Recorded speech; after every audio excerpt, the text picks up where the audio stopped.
आज हम बात करेंगे प्रोविजन फॉर टैक्स अकाउंट की।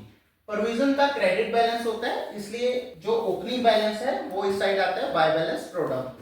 क्लोजिंग बैलेंस है उसको हम लिखते हैं टू बैलेंस करना डेबिट साइड पे।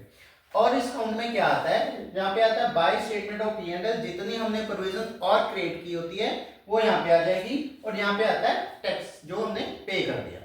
और इसमें क्या है, अलग अलग केसेस है। मान लीजिए आपको सिर्फ ओपनिंग बैलेंस 40,000 गिवन है और क्लोजिंग बैलेंस 50,000 गिवन है, तो इसका मीनिंग क्या है? इसका मीनिंग ये है कि और हमें ना तो ये गिवन कि कितनी प्रोविजन हमने और बनाई है, ना ही हमें गिवन है कि टैक्स कितना पे किया। तो हम मान के चलते हैं कि जो ओपनिंग बैलेंस था उसके इक्विवेलेंट हमने टैक्स है जो पे कर दिया, और जो क्लोजिंग बैलेंस आया वो कहां से आया, इतने की हमने प्रोविजन क्रिएट की है।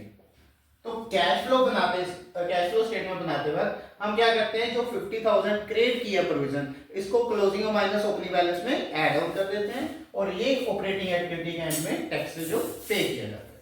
ठीक है, चलिए केस 2 करते हैं। मान लीजिए हमें ओपनिंग बैलेंस गिवन है और जो टैक्स हमने प्रोविजन क्रिएट किया है वो गिवन है 30,000।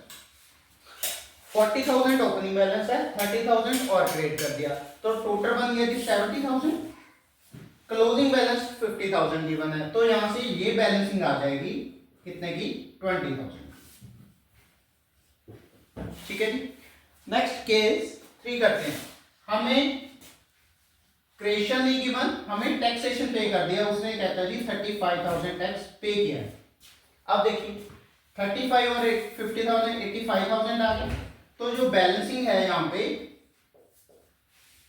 45,000, ये हम क्या करेंगे कि P&L में से क्रिएट करेंगे। ठीक है। एक और केस आता है, हमें ओपनिंग और क्लोजिंग बैलेंस नहीं गिवन, हमें सिर्फ इतना गिवन है कि इतने के हमने टैक्स पे किया, नथिंग एल्स।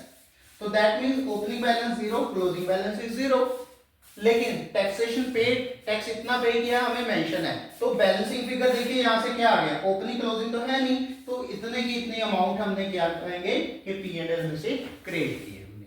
क्लियर है?